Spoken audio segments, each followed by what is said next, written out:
So ഇപ്പം നമ്മൾ പഠിക്കാൻ വേണ്ടി പോകുന്നത് ബ്രസ്റ്റിനെ കുറിച്ചാണ്. സ്ത്രീകളിലെ ഏറ്റവും കൂടുതൽ കണ്ടുവരുന്ന ക്യാൻസർ എന്ന് പറയുന്നത് ബ്രസ്റ്റ് ക്യാൻസറാണ്. അപ്പോൾ ആദ്യമായിട്ട് ബ്രസ്റ്റിന് അനാറ്റമി മനസ്സിലാക്കണം. ബ്രസ്റ്റിൻ്റെ ഏറ്റവും ഔട്ടർ ലെയർ എന്ന് പറയുന്നത് സ്കിന്നാണ്. നിപ്പിൾസ് പുറത്തോട്ട് പ്രൊജക്റ്റ് ചെയ്യുന്നുണ്ട്.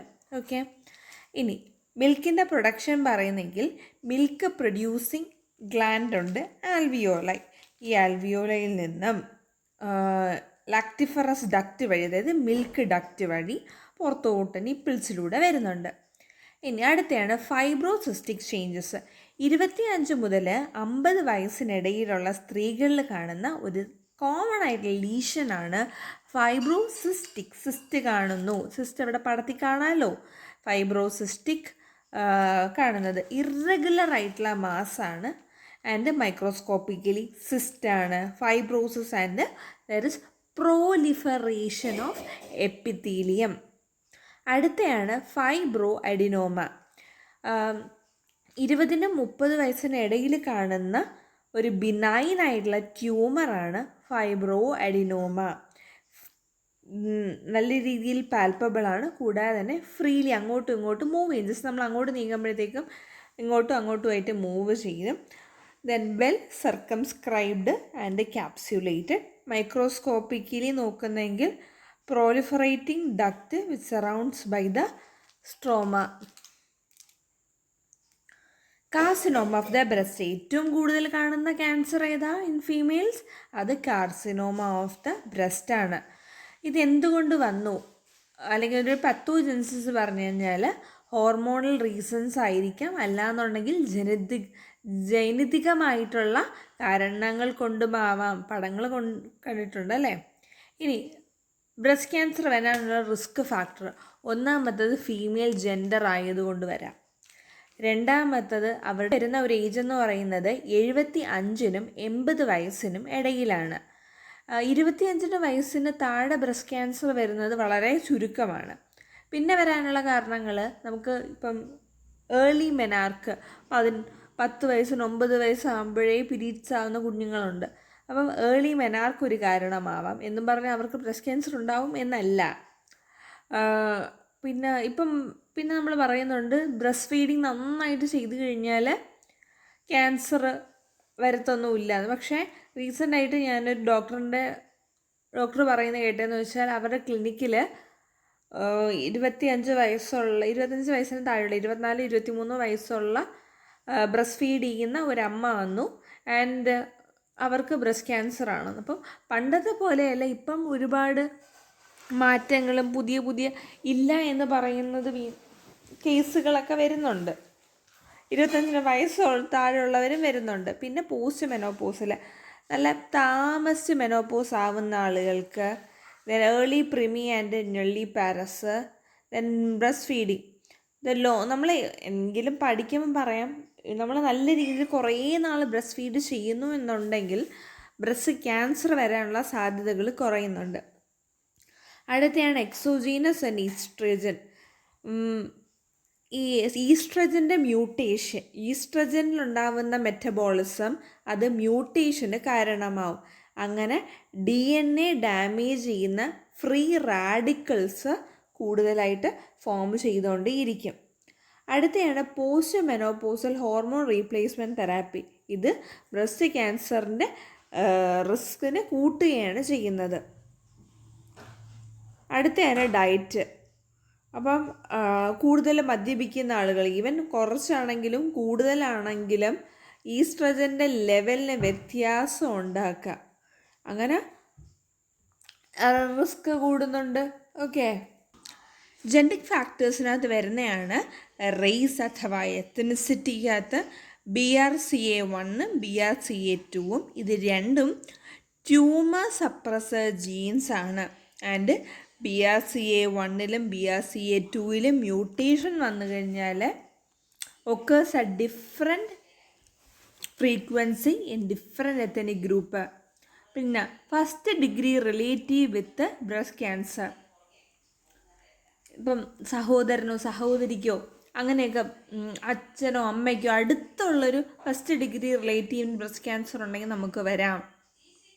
വേറെയും ഫാക്ടേഴ്സ് ഉണ്ട്. അറ്റിപ്പിക്കൽ ഹൈപ്പർപ്ലേസിയ, റേഡിയേഷനുമായിട്ട് എക്സ്പോസ്ഡ് ആവുന്നെങ്കിൽ, ദെൻ കോൺട്രാലാറ്ററൽ ബ്രസ്റ്റ് അഥവാ എൻഡോമെട്രിയ ഉണ്ട്, അവിടെ ക്യാൻസർ ഉണ്ടെങ്കിൽ.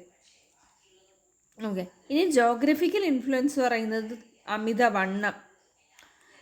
ഒബീസ് ആയിട്ടുള്ള വുമണ്, അതായത് 40 വയസ്സിന് താഴെ നല്ല വണ്ണമുള്ള സ്ത്രീകളിൽ there is decreased risk in obese women younger than 40 years and increased risk for postmenopausal obese women.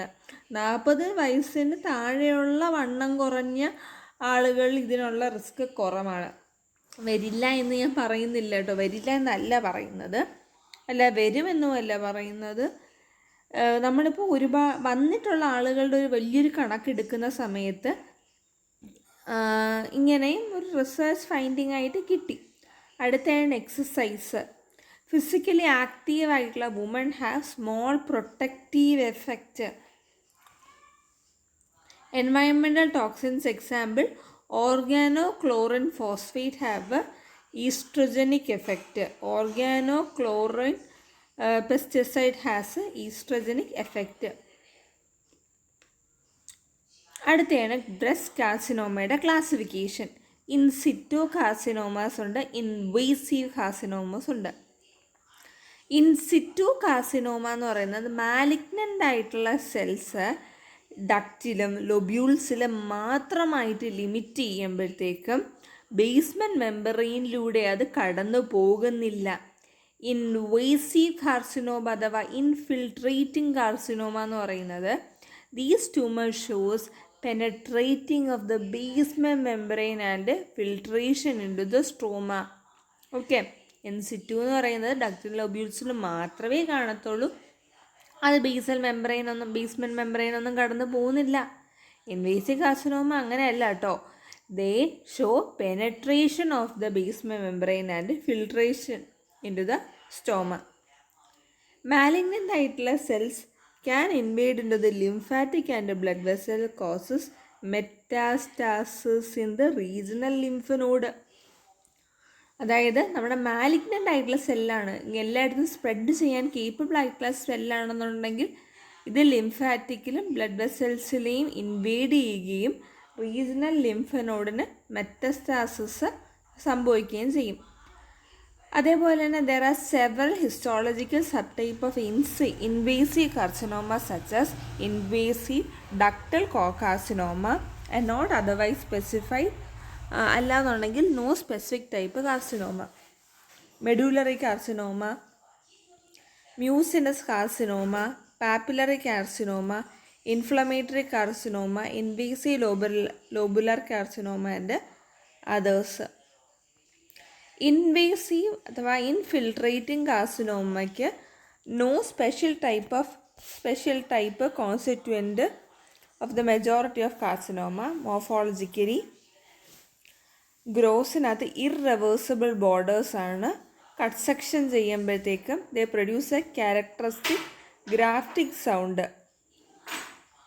അൺറൈപ്പൻഡ് ആയിട്ടുള്ള പിയറിൻ്റെ പോലത്തെ അൺറൈപ്പൻഡ് പിയർ പോലെ കാണാം. മൈക്രോസ്കോപ്പിക്കലി നോക്കുമ്പം they are well differentiated to poorly differentiated carcinomas. Well differentiated എന്ന് പറയുമ്പോഴത്തേക്ക് നമുക്ക് ഓക്കെ വലുതായിട്ട് അങ്ങോട്ട് സ്പ്രെഡ് ചെയ്തിട്ടില്ല, ഏകദേശം ഒരു സൈസും ഷേപ്പൊക്കെ നമുക്ക് അറിയാൻ വേണ്ടി പറ്റും. പക്ഷേ പുവർലി ഡിഫറൻഷിയേറ്റഡ് കാർസിനോമാസ് എന്ന് പറയുമ്പോഴത്തേക്കും ഈ ക്യാൻസർ ഒരുപാട് അങ്ങ് സ്പ്രെഡായി നമുക്ക് ആ ഒരു സ്റ്റേജ് അത്ര ക്ലിയർ ആയിട്ട് മനസ്സിലാകാൻ പോലും പറ്റാത്ത രീതിയിലുള്ളൊരു ഡിഫറൻസിയേഷൻ. ഈ ട്യൂമർ സെൽസ് നെസ്റ്റ് അല്ല കോഡ് ഓറസ് ഗ്ലാൻസ് ആയിട്ടാണ് പ്രസൻറ്റ് ചെയ്യുന്നത്. ചില tumours show extensive fibrous reaction in the stroma known as desmoplasia. ഇതിൻ്റെ സ്പ്രെഡ് എങ്ങനെയാണ്? ലോക്കലായിട്ടുള്ള സ്പ്രെഡ് നമ്മുടെ സ്കിന്നിലും ബ്രസ്റ്റ് ടിഷ്യൂയിലും സ്കെലറ്റൽ മസിൽസിലൊക്കെ ലോക്കൽ സ്പ്രെഡാണ്. ലിംഫാറ്റിക്സിലത് റീജിയണൽ ലിംഫ് നോഡ്, അതായത് അപ്പം ഇപ്പോൾ ഒരു പോയിന്റിൽ ക്യാൻസർ വന്നു, അപ്പോൾ അത് അടുത്തുള്ള ലിംഫ് നോഡിനും വരാം. മാം ലോക്കൽ സ്പ്രെഡ് എന്ന് വെച്ചാൽ ആ ഒരു ഏരിയയിൽ സ്കിന്നിൽ, ബ്രസ്റ്റിൽ, സ്കെലക്ടൽ മസിൽസിലൊക്കെ ആ ഒരു ഏരിയയിൽ മാത്രമേ കാണത്തുള്ളൂ. ലിംഫാറ്റിക് എന്ന് പറയുന്നത് അടുത്തുള്ള ലിംഫ് നോഡ്സിലോട്ട് പോവാം. ബ്ലഡ് എന്ന് പറയുന്നത് എല്ലായിടത്തോട്ടും പോവാം. ഇപ്പം ഒരു ബ്രസ്റ്റിൽ നിന്ന് അടുത്ത ബ്രസ്റ്റിലോട്ട് ആ ഒരു ക്യാൻസർ പോവാം. അതുകൊണ്ടാണ് ബ്രസ്റ്റ് ക്യാൻസർ വന്ന പേഷ്യൻസിന് ഇപ്പം വന്നിട്ടുണ്ടെങ്കിലും കുറച്ച് നാൾ കഴിഞ്ഞിട്ട് വീണ്ടും മാമോഗ്രാമും ബാക്കിയുള്ള ടെസ്റ്റുകളെല്ലാം ചെയ്യുന്നത്. കാരണം മറ്റ് ബ്രസ്റ്റിനും ആ അസുഖം വരാനുള്ള ചാൻസ് ഉണ്ട്. പിന്നെ ലങ്ങിനും ലിവറിനും ബോൺസിനും ഓവറീനും എല്ലാം ഇത് ബാധിക്കും. ക്ലിനിക്കൽ ഫീച്ചേഴ്സ് പറയുമ്പം പാൽപ്പബിൾ ആയിട്ടുള്ള ബ്രസ്റ്റ് ലംബായിരിക്കും. മീൻസ് നമ്മൾ തൊട്ട് നോക്കുമ്പോഴത്തേക്കും ഒരു ഫേം മുതൽ ഒരു ഹാർഡായിട്ടിരിക്കുന്ന സ്ട്രക്ചർ പോലെയാണ് ഇരിക്കുന്നത്. And dumpling of the skin, orange appearance ആണ്. ആ ഒരു നമ്മൾ ഓറഞ്ചിൻ്റെ തൊലി ഇരിക്കൂലേ അതേപോലെയാണ് സ്കിന്നും കാണാനായിട്ട് ഇരിക്കുന്നത്. And retraction of nipple. ഇതാണ് എങ്ങനെയൊക്കെ ഈ ക്യാൻസർ ഉണ്ട് എന്നറിയാനായിട്ട് പറ്റും. ഒന്നാമത്തത് ക്ലിനിക്കലി നമ്മൾ എക്സാമിൻ ചെയ്ത് നോക്കിയിട്ട് ഈ ക്ലിനിക്കൽ മാമോഗ്രഫി ചെയ്യാം. ദെൻ FNAC 5 നീഡിൽ ആസ്പിറേഷൻ ആണ് ചെയ്യുന്നത്, കുത്തിയെടുത്ത് നോക്കുന്നത്.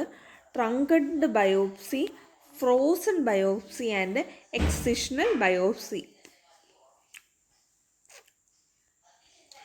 Prognosis and predictive factors. Invasive carcinoma versus in situ diseases. In situ carcinoma has better prognosis compared to invasive type. In situ carcinomയ്ക്ക് ഇൻവേസീവ് ടൈപ്പിനെ വെച്ച് കമ്പയർ ചെയ്യുമ്പോഴത്തേക്കും കുറച്ചും കൂടി നല്ല ഔട്ട്കം ആയിരിക്കും ഉണ്ടാകുന്നത്. Then distant metastasis, it is a poor prognostic sign. അതായത് നല്ലൊരു ഔട്ട്കം അല്ല ഇങ്ങനെ സ്പ്രെഡ് ആവുന്നത്. ലിംഫ് നോഡ് മെറ്റാസ്റ്റാസിസ് 3 നോഡിനെക്കാട്ടും കൂടുതലാണെന്നുണ്ടെങ്കിൽ പുവർ ആയിട്ടുള്ള പ്രൊഗ്നോസ്റ്റിക് സൈൻ ആണ്. ഇനി ട്യൂമറിൻ്റെ size. The risk of the axillary lymph node metastasis increases with the size of the primary tumours. Locally advanced ആയിട്ടുള്ള disease. Carcinoma invades into the skin or skeletal muscles and inflammatory carcinoma have poor prognosis. അത്ര നല്ല prognosis ആയിരിക്കില്ല കാണുന്നത്. അടുത്തത് histological sub type. ചില special type of invasive carcinomas ആണുള്ളത്. Tubular, mucinous, medullary, lobular, papillary. ഇവർക്ക് better ആയിട്ടുള്ള പ്രൊഗ്നോസിസ് ആണ് കാണുന്നത് than the NST cancers. Okay. Histological grade. Well differentiated grade 1 carcinomas ഉണ്ട്. ഇവർക്ക് കുറച്ചും കൂടി സർവൈവൽ റേറ്റ്, കുറച്ചും കൂടി സാധ്യതകളുണ്ട്.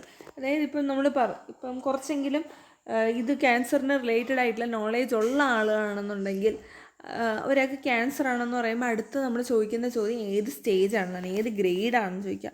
അപ്പം ഗ്രേഡ് 3 ആളെ വെച്ച് നോക്കുമ്പോഴത്തേക്കും ഗ്രേഡ് 1 ആളുകൾക്ക് നല്ല ഡിഫറൻസിയേഷനാണ്.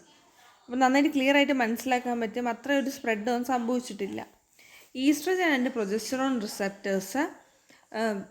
Positive cancer response to the hormonal manipulations. Then HER2 or NEW, that is an overexpression of the HER2 to NEW is associated with the poor survival. Lymphovascular invasion is the presence of tumor cells within the vascular spaces. Vascular spacesൽ തന്നെ tumour സെൽസിനെ കാണാൻ വേണ്ടി സാധിക്കും. Either lymphatic അല്ല എന്നുണ്ടെങ്കിൽ ചെറിയ കാപ്പിലറീസിലായിരിക്കും, which is strongly associated with the presence of lymph node metastasis. Proliferative rate, which can be measured by the mitotic count of the immunohistochemistry.